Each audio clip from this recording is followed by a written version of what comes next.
Alhamdulillahirobbilalamin, terima kasih Bapak Ibu semuanya yang telah hadir ya dalam acara diseminasi budaya positif ya dari saya sebagai CYP angkatan 10. Bapak Ibu, saya izinkan berdiri di sini bukan untuk menggurui ya, tetapi mungkin ingin mensosialisasikan saja materi apa yang telah saya pelajari di modul 1.4 budaya positif dalam program guru penggerak, begitu ya Bapak Ibu. Demikian, mungkin bisa lanjut saja Bu Ina agar cepat ya. Nah Bapak Ibu, mungkin dulu waktu Ibu ini dan Ibu Ina sudah pernah ya, Pak Wahyu pernah hadir di sini belajar tentang budaya positif.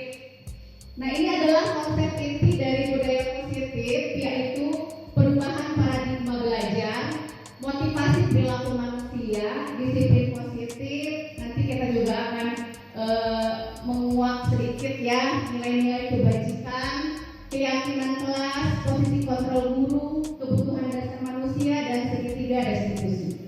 Kalau berbicara budaya positif, Bapak Ibu yang terlintas dalam benak Bapak Ibu itu apa? Ada yang mau jawab? Bu Haji mungkin mau jawab. Kebaikan, betul sekali ya. Apalagi mungkin Ibu Wiwi mau jawab. Oh iya, Ibu aku mau jawab. Pembiasaan. Iya, betul sekali Bapak Ibu, itu adalah budaya positif. Ini berhubungan dengan kebiasaan, kebaikan, atau nilai-nilai ya kebajikan yang harus kita lakukan gitu ya, terutama di sekolah gitu ya. Kebaikan, kebiasaan atau nilai-nilai yang diyakini ini harus diterapkan ya Bapak Ibu dalam kehidupan pembelajaran di sekolah supaya ada masuk ke dalam diri siswa. Nah, kita mulai dengan pembelajaran dengan paradigma baru. Apa sih paradigma baru itu? Kalau ada yang baru, berarti ada yang lama. Betul tidak Bapak Ibu? Iya betul. Kalau ada yang baru, berarti ada yang lama. Nah yang lama yang seperti apa? Yang baru yang seperti apa? Kita mengenal dalam hal ini berdiferensiasi. Berdiferensiasi ini pembelajaran yang menyesuaikan dengan kebutuhan murid. Murid itu kan berbeda-beda. Ada yang bisanya atau dengan gaya belajar mereka ya. Ada yang sukanya membaca, ada yang sukanya melihat yang tulisannya yang warna-warni gitu ya. Ada yang secara visual, ada lagi apa lagi Bapak Ibu? Auditory, ada yang kinestetik. Jadi kalau yang auditory, anak-anak itu dari pendengaran saja sudah bisa mendengar, walaupun misalnya suara riuh gitu ya, sedang mengaji Pak Ustadz, itu anak-anak langsung bisa menyerap. Itu yang tipe belajar auditory. Tapi kalau yang harus dilihat, ada juga yang harus dilihat, ditinggali kalau bahasa Sunda katanya. Jadi kalau misalnya tidak melihat, dia tidak akan mengerti, tidak membaca, dia tidak akan mengerti. Ada juga yang harus dipraktekkan caranya gitu ya dengan kinestetik. Artinya kalau tidak misalnya kalau membedakan mengaji huruf sa sama ta, kalau tidak dilihatkan bagaimana cara mengucapkannya, melafalkannya, mungkin dia tidak akan mengerti gitu. Ataupun dalam pelajaran umum yang lainnya. Jadi ini harus sesuai dengan kebutuhan anak. Kita yang harus menyesuaikan Bapak Ibu. Jangan anak sukanya membaca, kita malah beli audio dalam pembelajarannya. Jadi dalam hal ini pembelajaran paradigma baru ini, guru harus menyesuaikan dengan kebutuhan siswa dan bagaimana siswa bisa menyesuaikan dengan apa yang kita berikan gitu. Silakan lanjut Bu Ina. Dalam hal ini ada miskonsepsi tentang teori kontrol. Apa itu teori kontrol? Nah ini ilusi. Ini adalah kesalahpahaman kita selama ini dalam memperlakukan murid. Contoh ilusi guru mengontrol murid. Apakah murid bisa dikontrol sebetulnya oleh kita Bapak Ibu? Tidak. Bu Aan, tidak mungkin ya kita bisa mengontrol murid. Kamu harus begini, begitu. Dia punya kekuasaan atas dirinya sendiri, betul tidak? Dia mau begini, saya hari ini maunya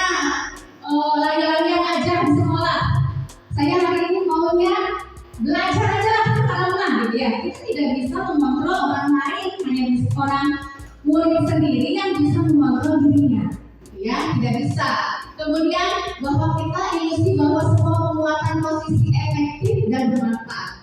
Kadang penguatan positif bukan posisi ya, positif kita kamu harus begini, kalau kamu misalnya rajin, kadang tidak diterima oleh anak-anak. Dan kadang apakah efektif? Mungkin waktu itu ketika dibujuk dia akan sadar, tapi ketika di lain waktu bisa jadi murid itu kembali lagi dengan keinginannya sendiri. Jadi kita sebagai guru sebetulnya dilematis ya. Nah, ada lagi ilusi bahwa kritik dan membuat rasa bersalah menguatkan karakter.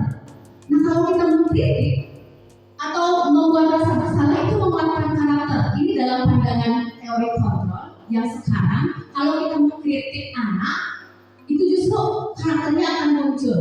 Kita selama ini berpendapat seperti itu ya, Ibu.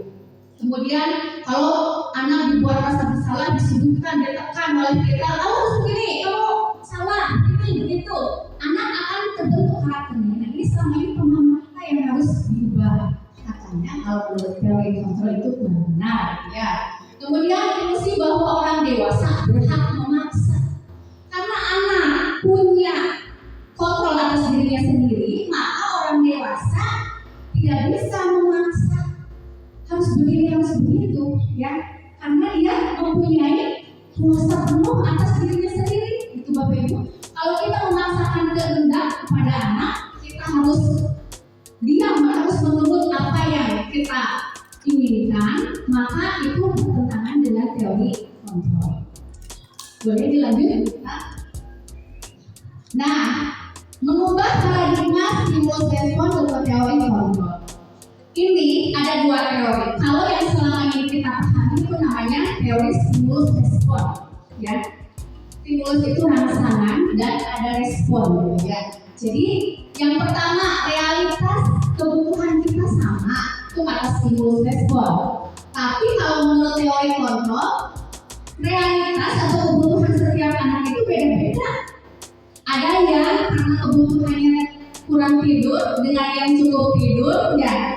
Yang cukup makanan dengan yang kurang makanan, datang ke sekolah dalam kondisi lapar dan datang ke sekolah dengan kondisi kurang tidur. Beda tidak Bapak Ibu pemenuhan kebutuhannya?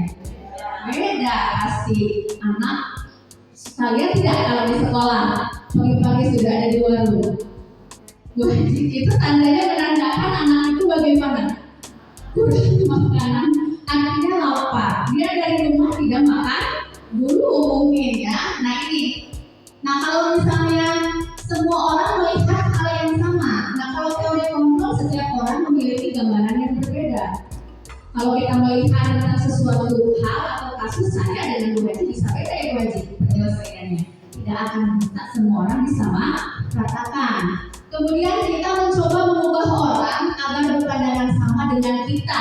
Itu kata stimulus respon. Tapi kalau kata teori kontrol, semua perilaku memiliki tujuan. Nah mindsetnya, kalau kita melihat anak ada yang bermasalah, salah aja gitu. Itu kata kita gitu ya. Tapi kalau menurut teori kontrol, kita harus pahami dari sudut pandang anak. Oh, dia itu punya tujuan ini loh. Kalau misalnya ada yang marah karena berantem, kalau berkelahi, kalau kita melihatnya berkelahi itu salah, mungkin dari teori kontrol melihatnya dia sedang mempertahankan harga dirinya. Dia sedang memperjuangkan apa yang harus dipertahankan dari dirinya misalnya ya. Jadi kita harus berupaya untuk memahami itu sebagai guru. Kemudian saya bisa mengontrol orang lain. Ini kata stimulus respon ya. Harus dikontrol seperti yang tadi. Bisa tidak? Tidak bisa. Tapi kalau menurut teori kontrol, hanya Anda yang bisa mengontrol diri Anda. Ini sudah saya jelaskan tadi. Kemudian pemaksaan ada pada saat bujukan gagal. Kemudian kalau yang teori kontrol, kolaborasi dan konsensus menciptakan pilihan-pilihan baru. Jadi kalau misalnya sudah dibujuk gagal, kalau kata stimulus respon, kalau dalam teori kontrol harus ada kolaborasi antara guru dan murid untuk menciptakan sebuah aktivitas yang akan menunjukkan solusi dari pemikiran murid tersebut. Jadi intinya mana? Intinya diajak ngobrol Bapak Ibu, anak itu diajak berdiskusi supaya tidak merasa disalahkan begitu. Itu kata dari Manfred. Selanjutnya, nah kita masuk ke disiplin positif nih, Bu Haji ataupun siapa Pak Ustaz, ada yang mau menjelaskan mungkin atau tentang apa sih selintas kalau berhubungan dengan disiplin positif atau disiplin saja? Ada yang mau memberikan ide? Nah, kalau disiplin biasanya kita hubungannya dengan hukuman ya, aturan yang ketat, kemudian apa lagi Bapak Ibu? Harus mentaati itu ya, berarti harus komitmen untuk mentaati aturan tersebut. Nah, disiplin ini berasal dari kata disiplina yang artinya belajar. Disiplin ini mengacu pada disiplin diri, ya, yang memiliki tanggung jawab terhadap apa yang dilakukannya berdasarkan nilai-nilai yang diyakini. Jadi ketika melakukan disiplin atau mengacu pada nilai-nilai yang diyakini, ketika kita disiplin ya otomatis harus sadar saya punya nilai-nilai ini yang harus dipatuhi. Nah, disiplin positif ini juga adalah penerapan disiplin yang bertujuan menumbuhkan kesadaran. Kembali lagi ke kesadaran dan motivasi diri sendiri ya, memberdayakan peserta didik tanpa imbalan, penghargaan atau reward, ancaman atau hukuman. Jadi disiplin yang bagus itu Bapak Ibu adalah disiplin diri dengan tanpa adanya hukuman, imbalan atau ancaman. Kalau misalnya dia berubahnya karena kesadaran diri sendiri, itu akan lebih bagus dan memang itu tujuannya, gitu ya. Nah, sebagai pendidik, tujuan kita adalah menciptakan peserta didik yang memiliki disiplin diri, sehingga mereka berperilaku mengacu pada nilai-nilai kebajikan universal. Ada kata kebajikan universal yang mungkin pernah dengar. Saya akan keluarkan kembali. Kalau orang dulu mengatakan sebelum ini, ya materi yang sekarang itu adalah karakter. Sama nggak Bapak Ibu? Kebajikan dengan karakter sama ya. Kebajikan universal itu kalau dalam Islamnya mungkin bisa dihubungkan dengan batun. Apakah boleh disamakan dengan akhlak itu?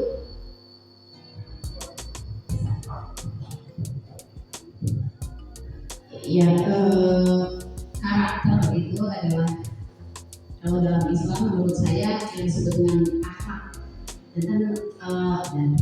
Jadi akhlak dan perilaku itu berbeda. Kalau akhlak itu adalah perilaku yang sudah dilaksanakan secara terus-menerus dan spontan. Itu yang namanya karakter. Terima kasih Bu Anto yang sudah memberikan ide dan gagasannya.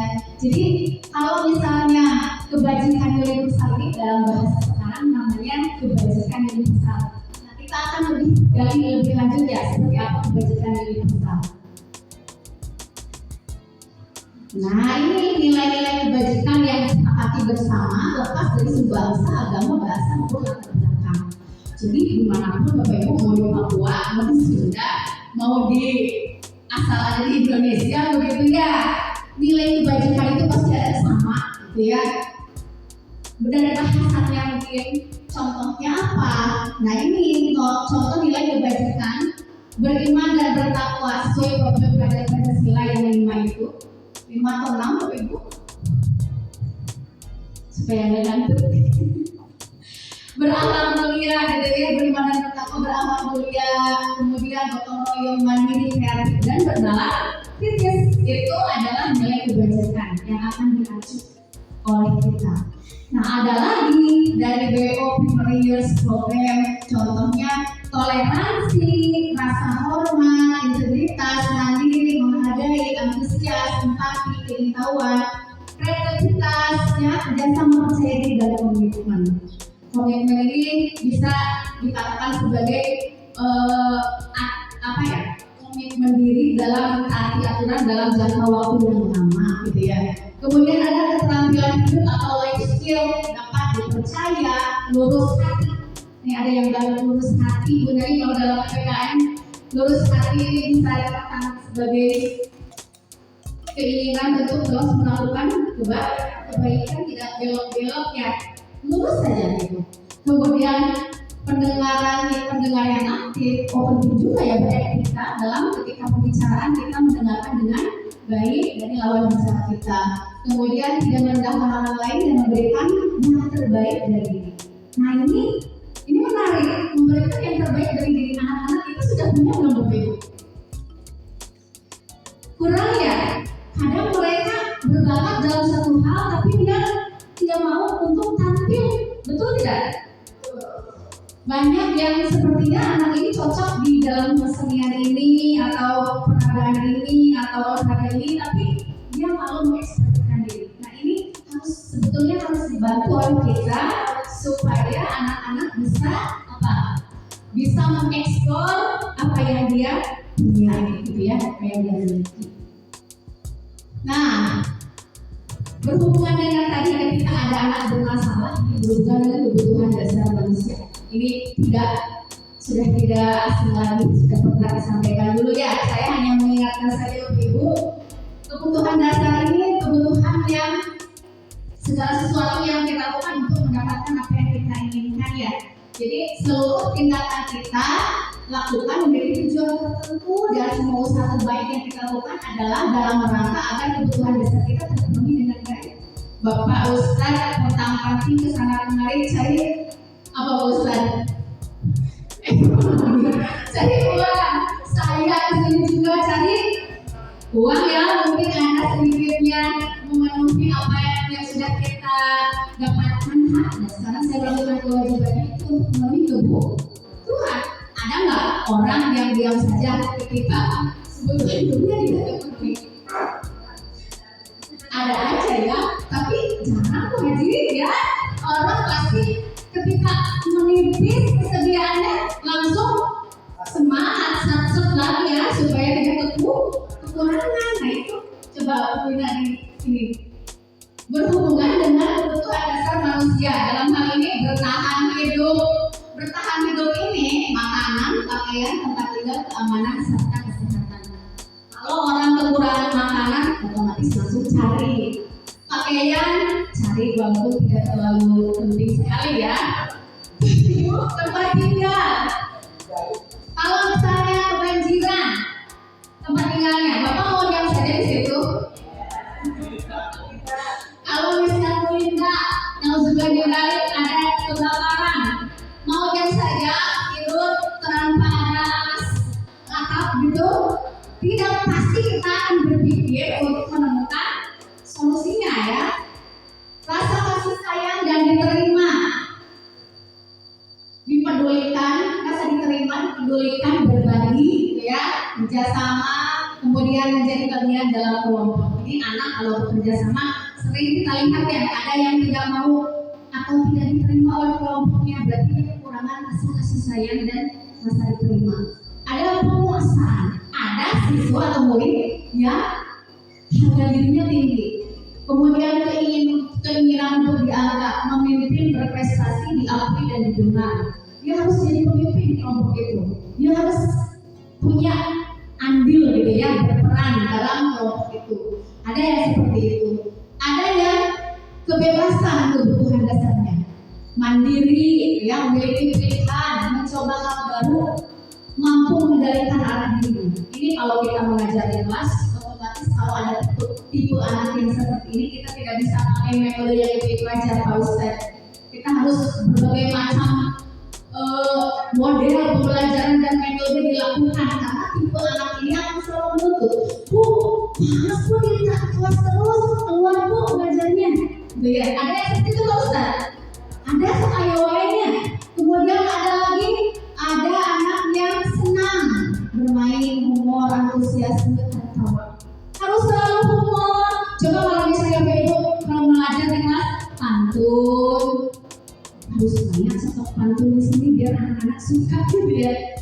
Ada humor bercanda gitu ya, atau kata-kata yang sedang viral gitu ya.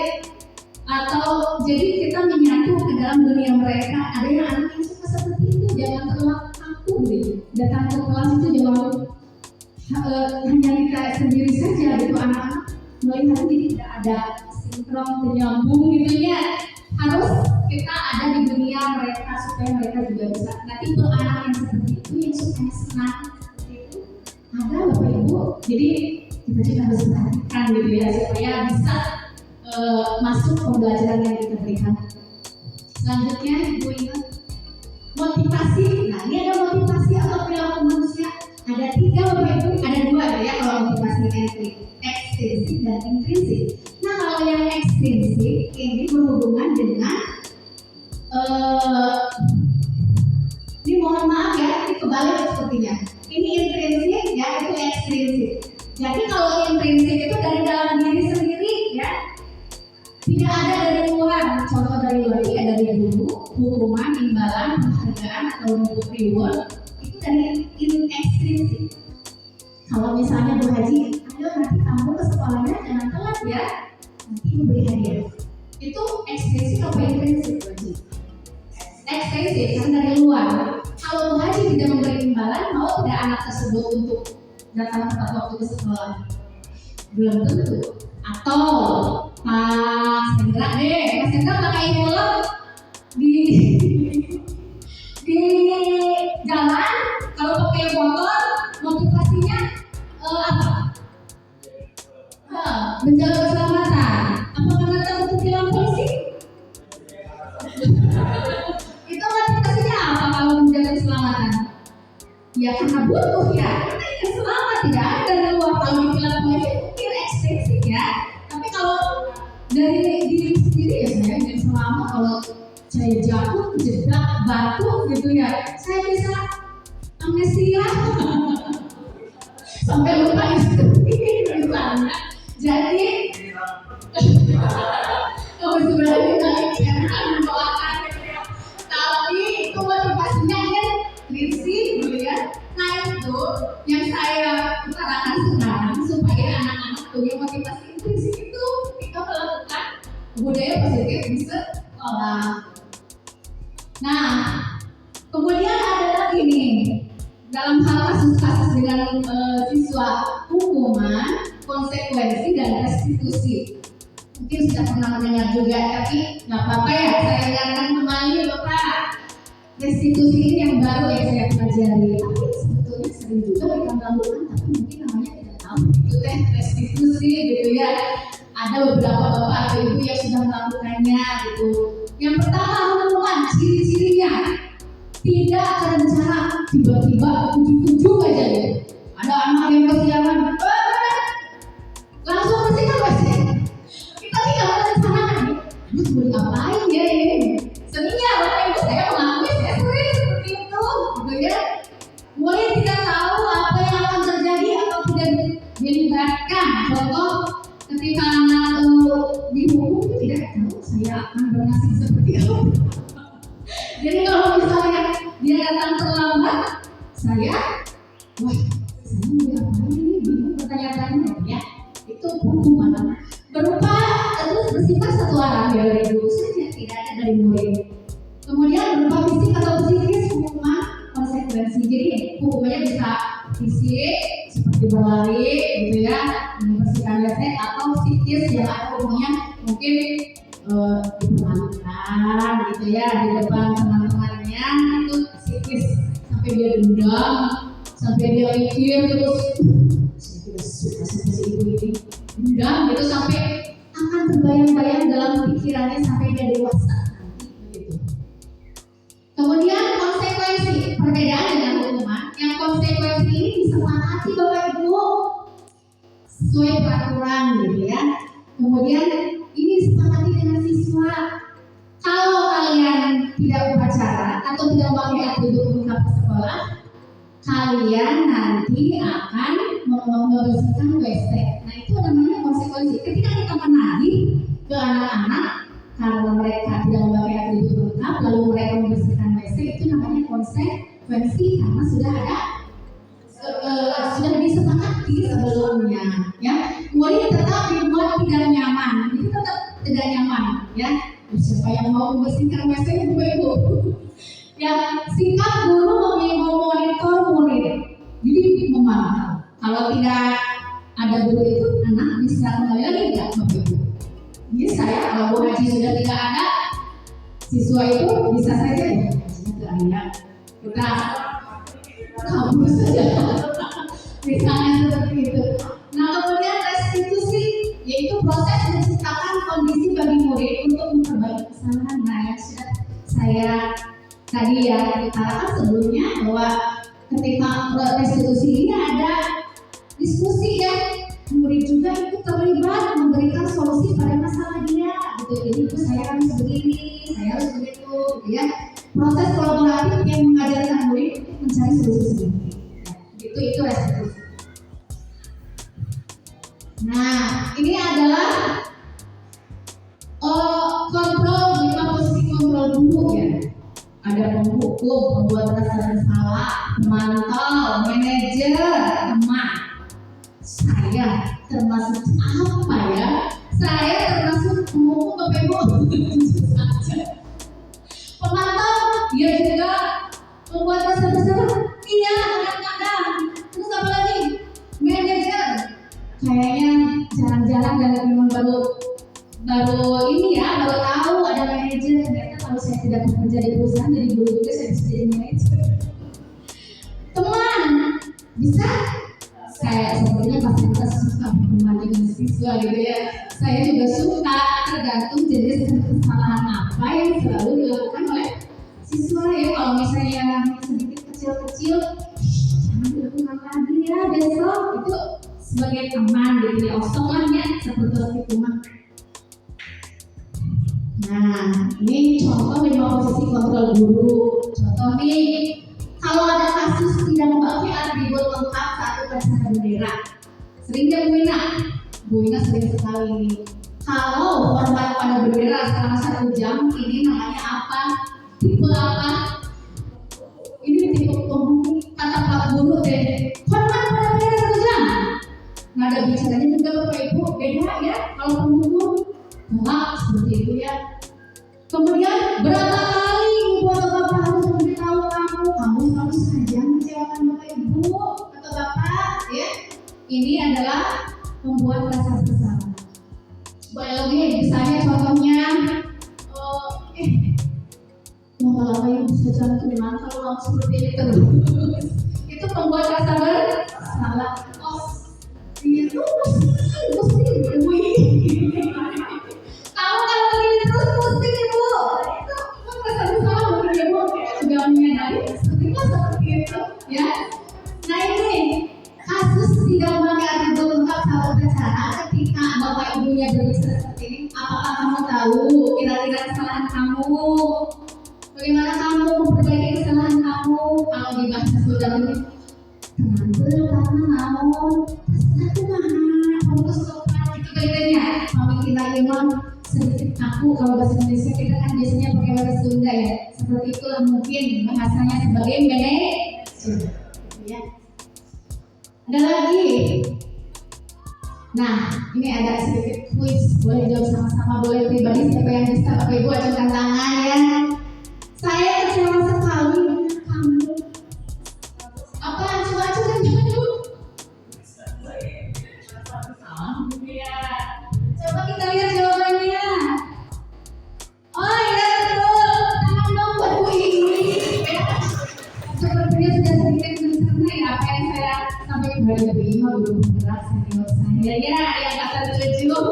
Kemudian lagi, kamu tidak pernah benar melakukannya. Kira-kira apa Bapak Ibu coba berpikir bantu saya. Apa ya?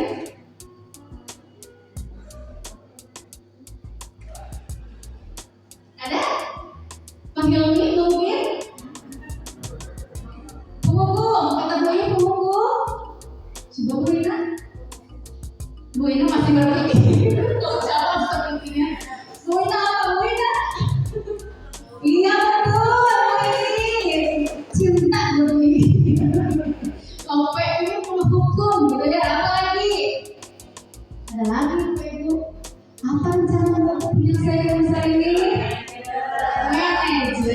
Coba kita lihat. Oh betul, manajer. Wah sudah bisa jadi manajer semuanya. Amin. Lalu apa lagi? Ayolah. lakukan demi ibu ya. Apa ya? Kan ada 5 ya tadi, pemantau, penghukum, teman, pembuat rasa bersalah, apa ya? Manajer, teman, Bu Haji, teman. Coba kita lihat. Iya, teman. Alhamdulillah, kita ya jawabannya teman. Bu Haji, apalagi? Kamu tidak pernah mendapat nilai jika tidak mengerjakan tugas. Nah, kalau sudah ini mau menang nilai, mau mengerjakan tugas, coba kita lihat jawabannya. Iya betul, memantau. Alhamdulillah ya, jawabannya betul semua.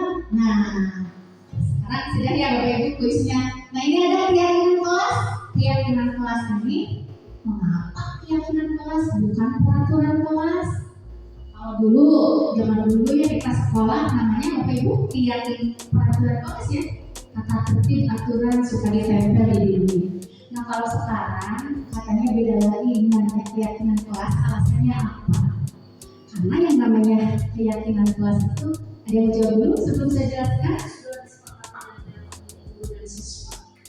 Betul Bu Haji, sudah disepakati antara guru dan siswa. Jadi ini dua arah gitu ya. Jadi ketika siswa atau dan guru melakukan sama-sama mencari nilai-nilai kebajikan yang ada gitu ya, di kelas itu yang harus ada, yang harus diyakini, yang harus ditepati, yang harus dipenuhi oleh anak-anak gitu ya, dilibatkan mereka dalam proses pembuatan. Nah ini yang sudah saya lakukan Bapak Ibu, pembentukan keyakinan kelas di kelas gitu ya. Jadi prosesnya anak-anak disuruh mendiskusikan keyakinan kelas apa yang harus ada, seperti nilai tadi, kejujuran, tanggung jawab. Mereka akan mendiskusikannya, tepat waktu atau disiplin, komitmen ya, kemudian menghargai, rajin. Nah, itu termasuk dalam keyakinan kelas. Yang namanya keyakinan kelas ini bersifat abstrak, yang kemudian berupa pernyataan universal dibuat secara dalam pernyataan positif. Contohnya, tidak boleh dilabeli dalam pernyataan negatif. Misalnya, jangan memakai sepatu berwarna selain hitam. Itu kan negatif. Jadi buatlah keyakinan itu dalam bentuk positif. Contoh, memakai sepatu berwarna hitam, atau tidak boleh, atau jangan membuang sampah sembarangan. Positif negatif?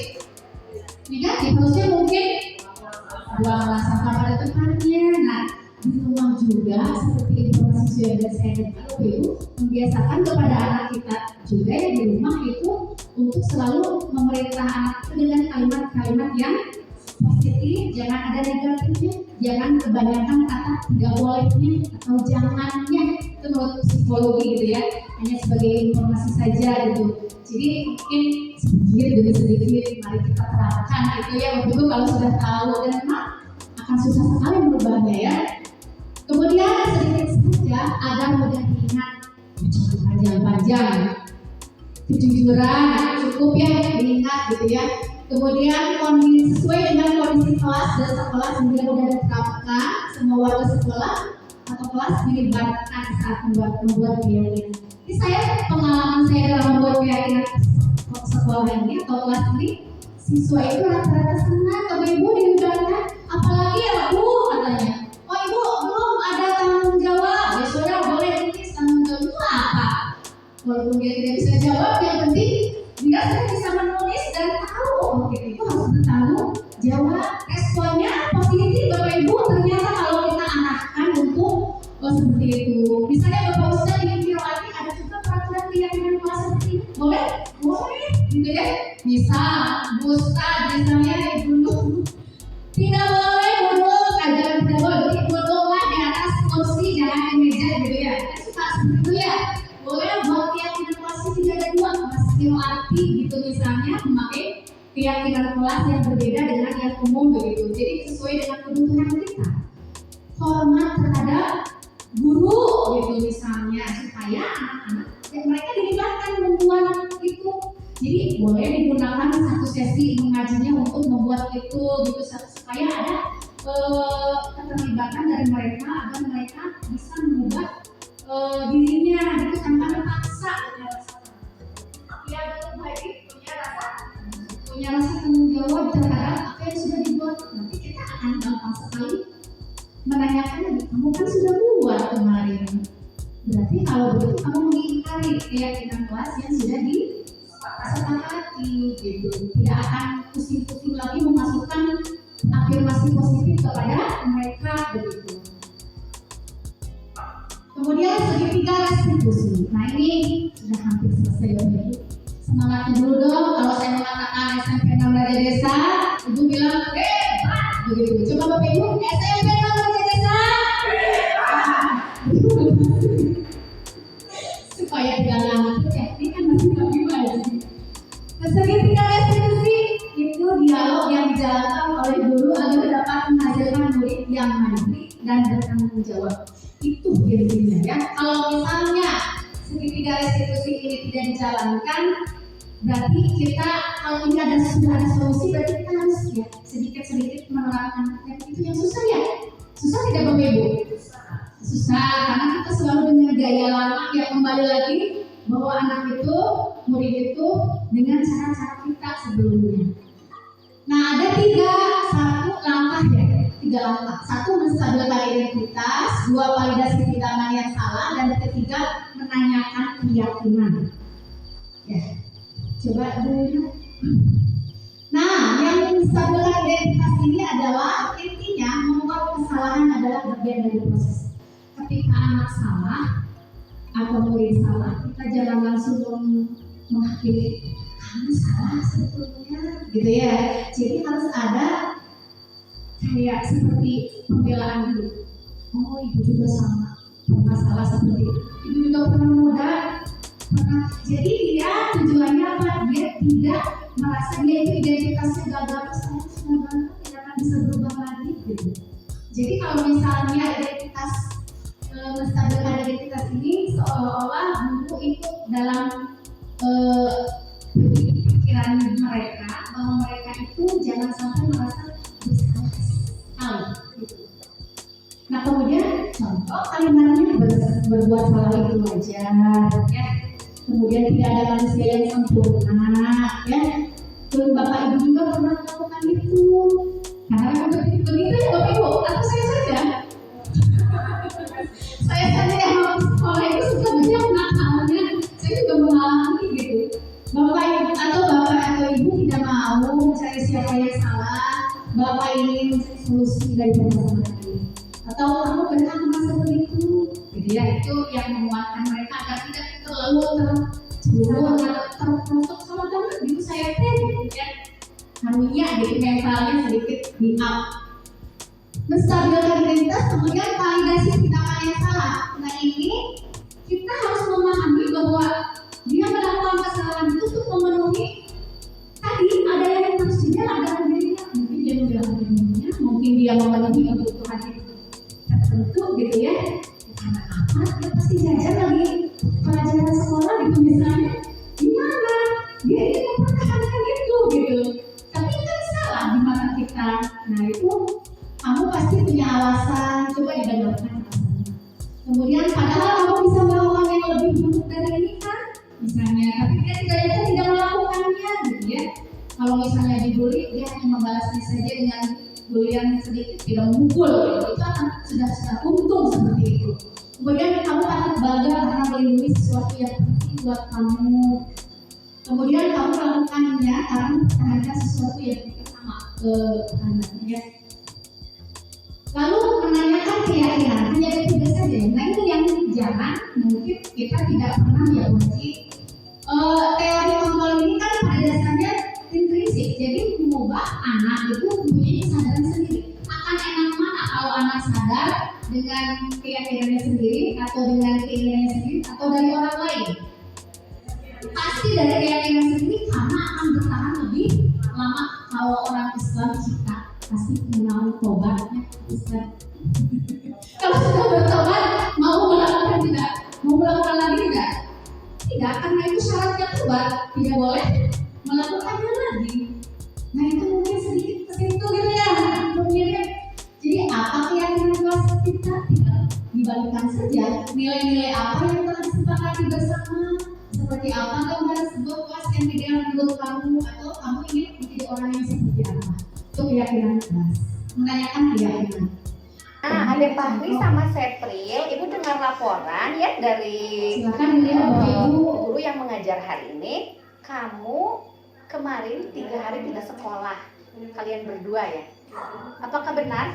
Benar, Bu. Kenapa tidak sekolah? Karena saya malas, Bu. Malas? Masih jawabannya. Kenapa malas? Karena saya bangunnya telat, Bu. Sepril juga bangunnya telat? Iya, Bu. Sama? Ya wajar kalau kamu bangunnya telat. Ibu juga kadang malas sebetulnya ya. Lalu kalau malas ke sekolah, kamu di rumah melakukan apa? Tidur seharian, Bu. Sepril juga tidur seharian. Ya, Bu. Tidak ada kegiatan lain? Tidak. Tidak. Kalau begitu pasti kamu ya punya alasan ya kalau melakukan itu. Apa alasannya? Karena malamnya begadang main game, Bu. Bergadang main game. Sepril juga sama. Main gamenya bisa berdua begitu. Bisa, Bu. Oh iya. Kalau begitu ya wajar kalau misalnya kamu tidak bisa bangun cepat karena tidurnya malam dan main game. Nah sekarang Ibu juga tidak akan mencari kesalahan kamu ya lebih lanjut. Ibu sangat menghargai kalau sebetulnya kamu sekolahnya juga tidak sekolahnya 3 hari. Bagaimana kalau sebulan tidak sekolahnya ya? Masih untung 3 hari ya. Nah sekarang coba kita pikirkan, apakah kamu tahu bahwa tindakan ini benar? Tidak, Bu. Dia berpikir Tindakan ini tidak benar ya. Nah coba sekarang apa yang harus Sepril dan Fahri ketahui bahwa kita itu harus punya keyakinan sekolah ya. Nah sekolah ini punya keyakinan bahwa kita itu kan ada keyakinan sekolah ya. Coba Fahri dulu. Harus rajin ini awal sekolah. sekali. Ya harus rajin. Kalau Sepril? Komitmen apa? Coba Fahri dibantu jawab. Komitmen untuk terus datang ke sekolah, Bu. Jadi karena kita punya keyakinan sekolah, kita harus Rajin. rajin dan menaati. Peraturan Iya sekolah. betul. Nah kalau begitu menurut kamu keyakinan yang itu tuh penting tidak untuk dilakukan? Penting, Bu. Penting kan? Penting. Nah kemudian keyakinan yang sudah yang kamu lakukan ini kan malas datang ke sekolah ya. Berarti apakah kamu bisa menangani masalah ini? Bisa, Bu. Coba kalau misalnya bisa, bagaimana cara menangani? Tidur lebih cepat agar bangunnya lebih pagi, Bu. Ya, kalau Sepril apa kira-kira? Di rumah ada mama? Ya, berarti bisa.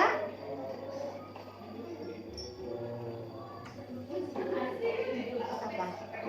Meminta orang tua membangunkannya, Bu. Oh iya betul. Sepril bisa meminta bantuan dari orang tua, ya dari mama kamu untuk membangunkan. Iya, supaya tidak kesiangan begitu. Apakah mengerti? Mengerti, Bu. Ya, nanti mau diulang lagi tidak? Tidak, Bu. Nah, sudah punya solusi ya? Sudah. Ya, terima kasih ya. Kalau begitu boleh ke kelas. Saya senang berbicara dan berdiskusi dengan Ibu Rinrin, dan saya senang berkata jujur dan menemukan solusi saya. Saya meyakini keyakinan sekolah untuk selalu tepat waktu datang ke sekolah, dan saya akan bersemangat belajar di sekolah. Saya senang berbicara dan Ibu Rinrin. Ibu Rinrin membantu saya dan menyelesaikan masalah saya. Terima kasih Bu Rinrin. Demikian Bapak Ibu, mungkin gambarannya ya.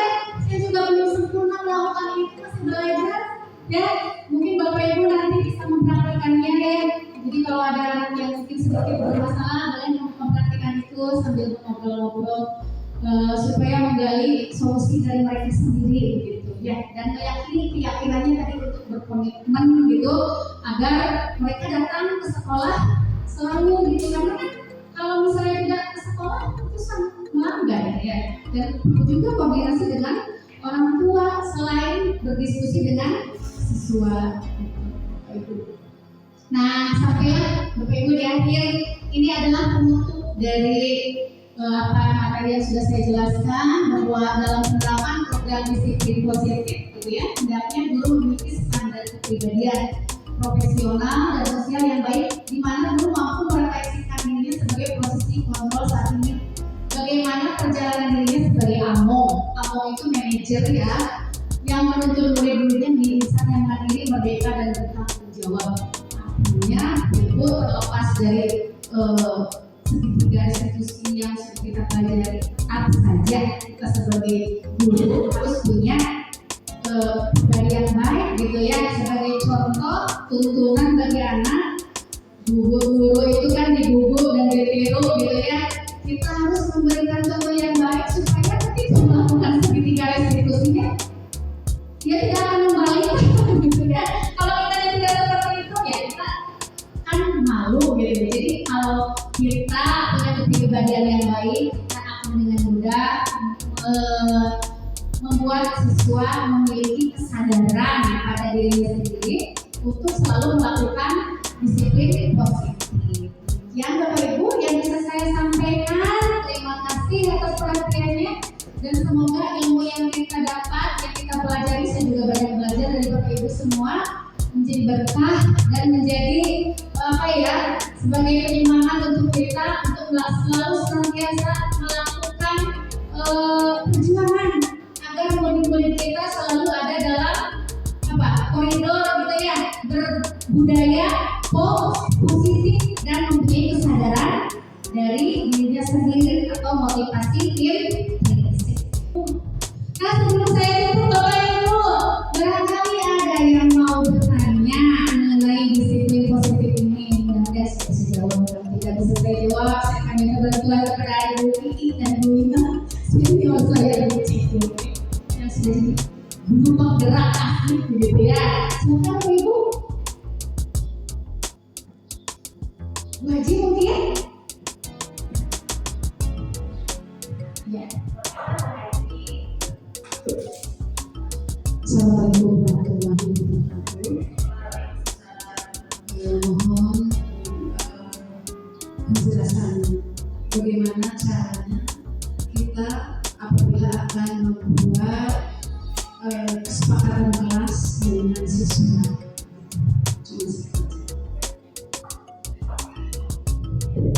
Terima kasih Bu Haji atas pertanyaannya yang luar biasa ya. Jadi tahapan dalam membuat keyakinan kelas, Bu Haji mungkin seperti yang sudah dijelaskan gambarkan sedikit tadi, bahwa membuat kesepakatan atau keyakinan kelas ini dengan membuat sesuaian dikumpulkan dulu ya, mungkin bisa dibagi dalam kelompok-kelompok, nanti kita sediakan boleh misalnya difasilitasi dengan kertas lipat yang berwarna, nanti mereka akan membuat keyakinannya sendiri-sendiri, atau dengan metode tampak tidak tampak, atau ada yang disebut dengan metode guru bertugas, murid bertugas, murid bertugas, murid bertugas, atau guru tidak bertugas dan murid tidak bertugas. Jadi contohnya gini, jadi membuat dalam kelompok itu siswa itu dengan metode misalnya guru bertugas mengajar, nanti murid bertugas belajar gitu ya. Jadi banyak metodenya mengaji. Ada lagi misalnya guru bertugas memberikan pembelajaran, atau misalnya bertugas membuat kesepakatan keyakinan, murid bertugas meyakini dari keyakinan kelas itu. Kemudian ditempel ya beri di dalam karton, ditempelkan oleh siswanya, lalu disepakati apakah sudah setuju. Kalau misalnya sudah setuju, boleh ditempelkan sama-sama. Lalu itu dijadikan sebagai pedoman di kelas itu bahwa kita sudah membuat ini. Kalau ada yang melanggar, berarti nanti akan ditanyakan kembali ke kita ya, dalam proses segitiga restitusi. Ini penting sekali karena kalau kita meyakini, murid meyakini keyakinan kelas itu akan memudahkan tugas guru dalam menggali lagi di segitiga restitusi tanpa harus memberikan kalimat atau afirmasi positif pada waktu saat itu terjadi gitu ya. Kalau sudah ada keyakinan, sudah itu pedoman yang harus dipatuhi oleh seperti itu. Dibaca atau ada yang menambahkan ini? Cukup ya, terima kasih. Yang lainnya? Ya, sekarang pertanyaan yang lain mungkin Bapak atau Ibu ada yang mau bertanya, silahkan. Oh, Ibu Nani ya, silahkan. Assalamualaikum warahmatullahi wabarakatuh. Terima kasih atas waktunya. Saya izin bertanya dari penjelasan yang tadi berkaitan dengan 5 posisi yang bisa diterapkan untuk anak. Dari 5 posisi tersebut mana yang terbaik gitu, yang bisa diterapkan? Mungkin itu saja. Assalamualaikum warahmatullahi wabarakatuh. Terima kasih Bu Nani atas pertanyaannya yang luar biasa gitu ya. Jadi posisi yang terbaik yang harus diterapkan kita sebagai guru dalam menangani kasus-kasus murid gitu ya. Yang mana yang terbaik? Kan tadi ada penghukum, ada pemantau, ada teman, pembuat merasa bersalah, dan satu lagi manajer.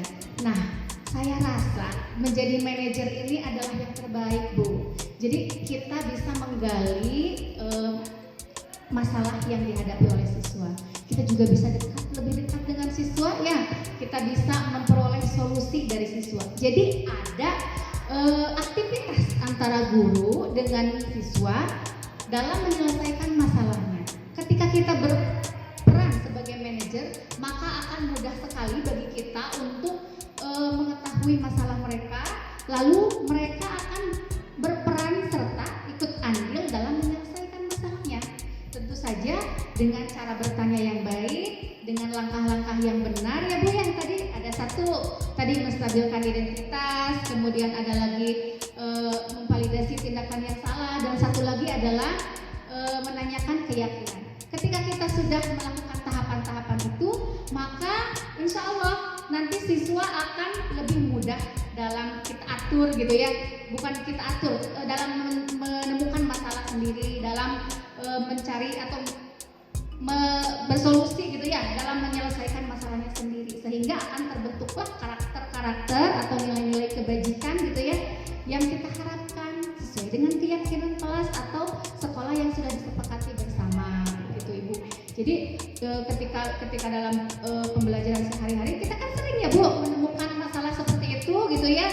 Jadi marilah kita sama-sama mulai sedikit demi sedikit menerapkan segitiga restitusi ini dan berperan sebagai manajer agar siswa bisa ikut berpikir kritis gitu ya dalam menyelesaikan masalahnya sendiri. Nah ini mungkin ada hubungannya dengan guru BK ya, nanti akan ada hubungannya dengan Bu Ina dan Bu EM misalnya. Jadi ketika kita sudah tidak bisa menanganinya di kelas sebagai wali kelas, kita bisa berkolaborasi dengan guru BK dan membuat permasalahan siswa ini ke guru BK gitu ya. Jadi tidak menangani sendiri. Nanti guru BK mungkin yang akan lebih paham dalam segitiga restitusi ini, dan saya yakin Ibu Ina dan Ibu Linda ya, mohon maaf bukan Bu EM, sudah bisa karena sudah ada di guru penggerak terlebih dahulu dan sudah bisa menerapkan itu selama ini. Kita bisa belajar mengubah itu sedikit demi sedikit mungkin agar mereka bisa memiliki kebijakan, nilai-nilai kebajikan gitu, yang sesuai yang kita harapkan. Demikian Ibu mungkin jawabannya. Apa ada pertanyaan lain mungkin? Sudah ya, sudah. Terima kasih. Yang lainnya? Ya, terima kasih atas pertanyaannya. Ya, saya tutup saja. Mungkin mohon maaf apabila ada kesalahan. Mari kita belajar sama-sama Bapak Ibu mengaplikasikan segitiga restitusi ini dan budaya positif di sekolah agar anak-anak kita semakin menjadi anak-anak yang berkarakter sesuai profil pelajar Pancasila. Demikian, Assalamualaikum warahmatullahi wabarakatuh.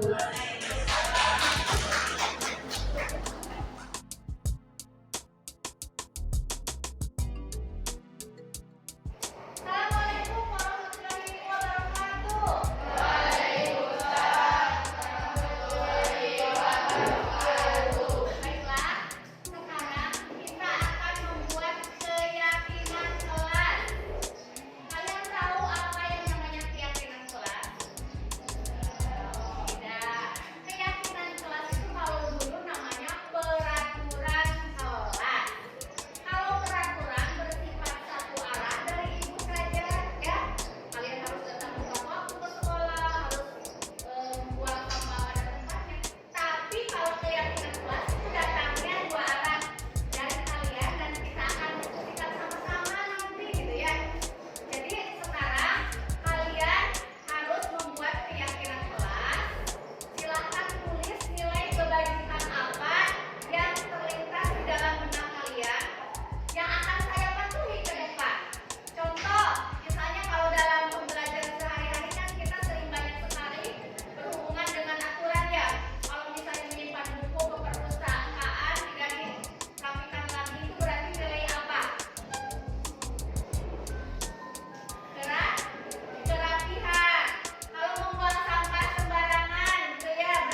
Sekarang Ibu mau bertanya kepada kalian, apakah kalian senang membuat keyakinan kelas bersama Ibu?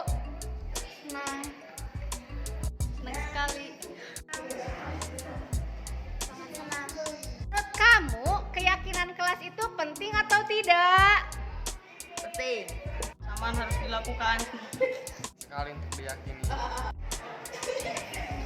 Sangat penting.